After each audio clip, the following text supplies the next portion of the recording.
Hi guys, it's Riley. Welcome back to my channel. If you're new, welcome to my channel. If you want to subscribe, feel free to subscribe, and let's get on with the video. So you might notice that the camera looks really different. It's because I'm recording on my iPhone because I was recording on my Canon and then it decided to die on me. So we're doing plan B today. So I'm sorry if the quality and the audio is really horrible.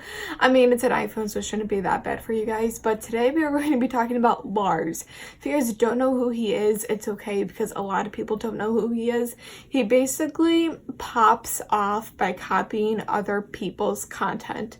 And what I mean by that is he basically originally popped off when the ice cream girl did what she did. So if you guys don't know, back in July or June, I would say, this girl got famous because she loved a tub of ice cream and put it back in the freezer, and they recorded it, and now she is facing a lot of repercussions from that video. So Larz over here decided to see that video and he saw how much attention it got. So he decided to do the exact same thing, and his friend did the same thing but with mouthwash, and it made it look like they put the product back, but they actually bought the product. Girl. Love this. What's on? Bitch, put that shit back. Let's go, let's go. Come on. Felony incoming, bitch. But because they did it in a certain way, they knew it was going to get negative feedback. They knew people weren't going to like that video. They knew it was going to get attention. And that's what this guy craves on. He craves on attention. He craves on lies, attention, being fake, I would say. On Twitter, he has 7,000 followers. So compared to like a lot of influencers, 7,000 is not a lot of followers. Like, it's still a lot, but it's not that much. And his Twitter bio, it says, I make YouTube videos. So I went on his YouTube and he has 7 videos and he hasn't posted in like 4 months. So I was just like, okay, like, are you really a YouTuber? Like, you only have 7 videos out. You haven't posted in 4 months. He has a decent amount of subscribers. He has like, I think 29,000. So that's a decent, like, that's more than me. But like, he's more of a social media troll than a social media person. I wouldn't even call him. He's not even an influencer because people should not look up to guys like him. Let's get that straight. He bases everything off of lies and speculation, and he creates lies for clout, and he's basically like the good definition of a clout chaser. He sees what someone does and he copies the same thing, hoping he can get the same amount of clout. You're probably like, Riley, why are you talking about this guy? And I'm talking about him because he was on Dr. Phil and it got a lot of people mad. So he was on Dr. Phil, and I'm going to put a good part of the interview that I got from Dr. Phil's YouTube page so you guys can see what this guy is talking about. So I'm going to put that in for you right now, then we're going to talk about it. It's easy to go viral. You just have to make sure you're not going to get arrested. And we're not, like, telling other people to do it. What do y'all's families think about you doing these stunts, these pranks? Personally, mine don't love it, but it's not going to stop me because it's getting me somewhere, obviously. Right. How about you? I mean, I don't talk to my family. Why not? They're irrelevant. They're irrelevant? None of them have followers. If they got followers or got rich, I'd probably talk to them again. Now, hang on a minute. Did you just say I don't talk to my family because they don't have followers? If they had followers, they'd be here right now. You talking about your mother? I mean, my mom has more followers than my sister. It's your mother. What difference does she make? What do you care if she has followers or not? It's your mother. Can anyone tell me, like, what I would talk to my mom about if she's not going to be making me relevant? Yeah, like, hi, Mom. Now I have a career and I'm famous. Like, that's what happens when you get famous. You cut people off.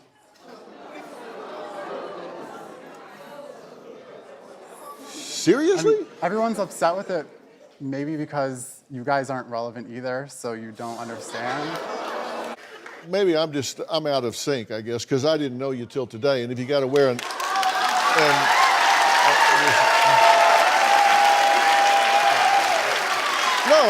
I'm not trying to...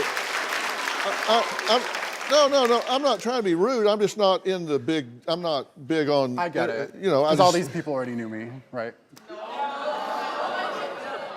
But I mean, I've had the same secretary for 45 years. I've had the same accountant for 45 years. I've had people that have been in my life. I don't cut people off. Well, you were famous. You were Dr. Phil, so you didn't need Well, to. not 45 years ago. He's big-headed. He just likes to cut people off for fun. So basically, clearly what he is saying is lies. He said what he said so he can get attention. Wants a reaction out of people. That's what he does. So he says things like this so it can cause a reaction, so it can cause people to not like him. But by causing people to not like him, it's publicity. And in his eyes, it's probably like any publicity is good publicity. So, but the thing is that by him doing this, by him being this internet troll, by him lying, by him just like pretending to be someone he's not, like all this type of stuff, know if it can get him anywhere later on in his career. Like this video might have ended his quote unquote career because people don't respect him. Like when you do stuff like this, you're not going to gain respect in any type of world. Influencers have been tweeting this video out and they're like, oh my gosh, like this is horrible. Like it's sad because by him doing this, like no one's gonna respect him.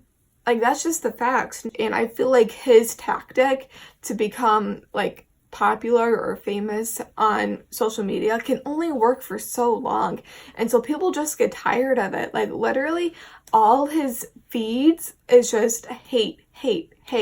Like people follow him just to hate him, and you don't want that. Like I don't know how he can live with that because you don't want that. You don't want that fan base. You don't want a fan base that people just hate you, you know? That's not how it should work. And that can only last for so long. Like people can only hate you for so long and then they won't care about you anymore. And that's just how it goes. So by him being on Dr. Phil, I think his tactic was, oh, if I'm on Dr. Phil, like it can shout out my YouTube, it can shout out my Twitter, my Instagram, and I'll get more famous. Because if you guys don't know, most people who are on Dr. Phil, they get popping, like they get famous after it. Like it happened with Bad Baby, it happened with Nicola Gray, it happens with so many people that Dr. Phil basically makes these people famous if they act really outrageous and wrong, and they do that, it gets attention, which means they are popping. Like Nicola Gray has so many followers on YouTube because of it, and it's just crazy. So I'm pretty sure he went on Dr. Phil because he's like, wow, I can get clout from this, but it honestly makes people not like him even more, and I don't think that was a good idea for him to be on Dr. Phil. I mean, maybe it was, maybe it will give him way more clout, but I doubt it. It's not a good look for him. And if, God forbid, if he has to get a real job, and I know social media is a job, but if he has to get a job in like the real world, it's not gonna work because they're gonna watch the Dr. Phil episode, they're gonna watch everything that he does on social media, and they're gonna be like, wow, do we really want this kid working for us? If you know what I'm saying. So it could also ruin his life, like in the real world. So it's just really weird. I just came here to talk about it because it's really popping on Twitter.